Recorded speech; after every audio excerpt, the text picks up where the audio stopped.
और सीधे आपको हरियाणा के राठौर लेकर चलते हैं, जहां पर सीएम योगी जनसभा को संबोधित कर रहे हैं।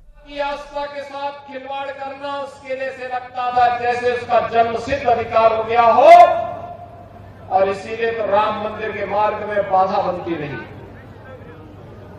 याद करिए 14 में मोदी जी देश के प्रधानमंत्री बनते हैं, 17 में उत्तर प्रदेश में भारतीय जनता पार्टी की सरकार बनती है, और मात्र 2 वर्ष में 500 वर्षों की समस्या का समाधान करके भारतीय जनता पार्टी की गवर्निंग सरकार ने रख दिया। जो काम 500 वर्षों में नहीं हो पाया, उस काम को भारतीय जनता पार्टी ने 5 वर्ष में 2 वर्ष में करके दिखा दिया। बहनों और भाइयों, मैं तो आपसे यही कहने के लिए आया हूं। आज आप देश के अंदर देखते होंगे, कांग्रेस समस्या का नाम है। चाहे वह राम मंदिर की समस्या रही हो, चाहे वह मथुरा की समस्या हो, चाहे वह आतंकवाद की समस्या हो, चाहे वह नक्सलवाद की समस्या हो, देश के अंदर जातिवाद के नाम पर, परिवारवाद के नाम पर, अराजकता और नक्सलवाद के नाम पर जितने भी भेदभाव हैं, ये सब कांग्रेस की देन है। देश को कमजोर करने के लिए कांग्रेस ने सारे के सारे वाद पैदा किए, लेकिन भारतीय जनता पार्टी उस समाधान का नाम है, जिस समाधान में आपका वर्तमान सुरक्षित हो और भविष्य उज्जवलमय हो। मैं कल और परसों 2 दिन जम्मू कश्मीर के अंदर था चुनाव प्रचार में। परसों जब मैं जम्मू पहुंचा तो वहां बारिश हो रही थी। हेलीकॉप्टर ने कहा कि अभी जा नहीं पाएंगे, कुछ वेट करना पड़ेगा। मैं अंदर एयरपोर्ट के अंदर चला गया। पहले मेरा वहां अंदर जाने का कोई कार्यक्रम नहीं था। मैं जब अंदर जा रहा था तो एक घटना घटित हुई। मैं तो चला था, सुरक्षा कर्मी मेरे साथ थे, तो एक सज्जन आवाज लगा रहा था। उसने कहा, साहब राम राम। मैंने, क्योंकि मेरा कोई परिचित भी नहीं था, तो मैं चुपचाप निकला जा रहा था। फिर उसने कहा योगी जी राम राम। तो मैं देखा, मैंने कहा भी कौन बोल रहा है? तो मैंने देखा कि एक मौलवी बोल रहा था।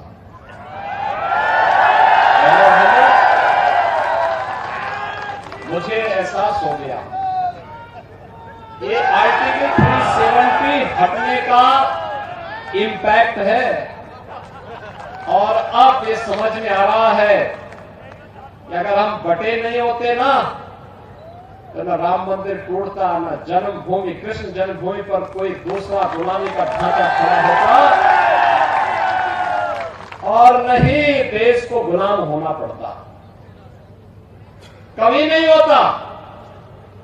और ये मजबूत और सुदृढ़ सरकार लाइए, जो कल तक राम मंदिर का विरोध कर रहे थे, कृष्ण जन्मभूमि का विरोध कर रहे थे, यही लोग सड़कों पर हरे रामा हरे कृष्णा का भजन गाते हुए दिखाई देंगे। बहनों और भाइयों, मैं आप सबको यही कहने के लिए आ जाया हूं। आपके बगल में तो उत्तर प्रदेश है, यमुना के उस पार, और आज से 7-7.5 वर्ष से पहले क्या स्थिति थी उत्तर प्रदेश की? गुंडागर्दी चरम पर थी, और तीसरे दिन दंगा होता था, बड़े बड़े दंगे होते थे, महीनों महीनों कर्फ्यू लगा रहता था। न बेटी सुरक्षित थी, न व्यापारी सुरक्षित था। अन्नदाता किसान की फसल खड़ी होते ही कोई दूसरा काट के लेके चला जाता था। पलायन हो रहा था यूपी से, और 7.5 वर्ष में कोई दंगा नहीं हुआ। आपने देखा होगा यूपी के अंदर दंगा बंद। और बहनों भाइयों, यूपी का दंगा बंद, दंगाई या तो जेल के अंदर है या जहन्नुम की यात्रा में जा चुके हैं।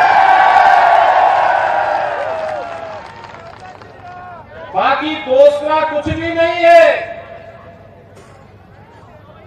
ये तभी हो सकता है जब डबल इंजन की सरकार मजबूती के साथ चले। हरियाणा में पिछले 10 वर्ष में डबल इंजन सरकार ने विकास किया है, सुशासन का एक मॉडल दिया है।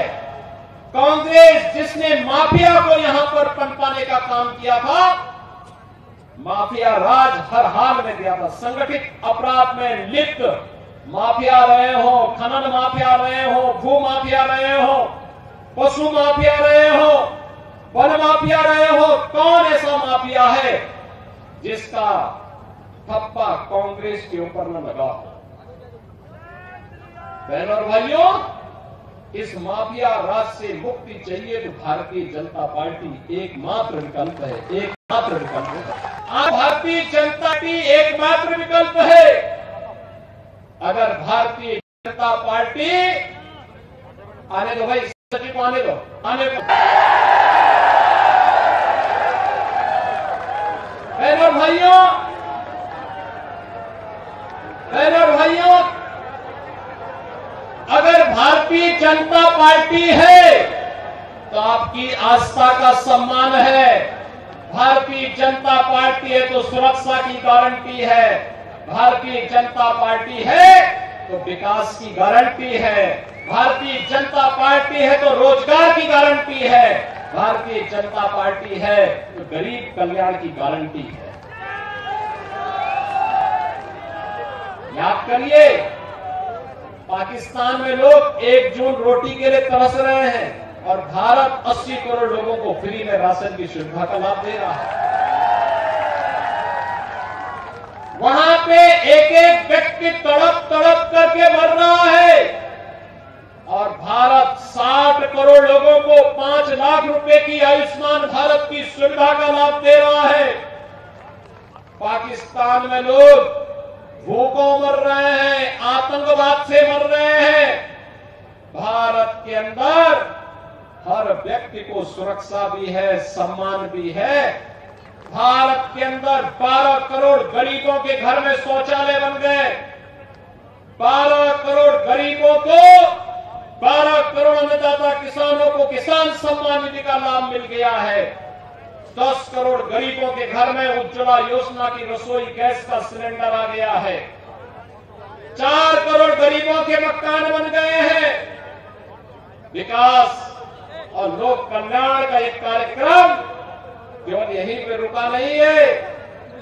इस अभियान को निरंतरता देनी है और निरंतरता के लिए तभी संभव है जब डबल इंजन की सरकार होगी। डबल इंजन की सरकार।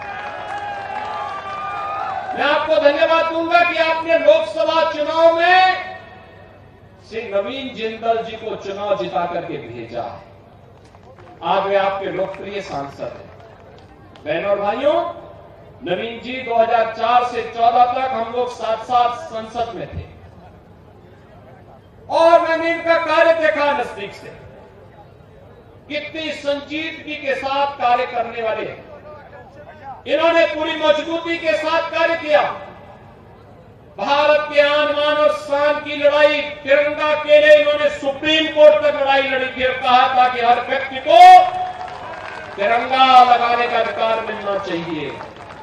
और बहनों और भाइयों, आज तिरंगा हर एक के पास है। इनके पास, इनके द्वारा अपने स्वयं के परिवार के सहयोग से जो संपत्ति अर्जित की गई,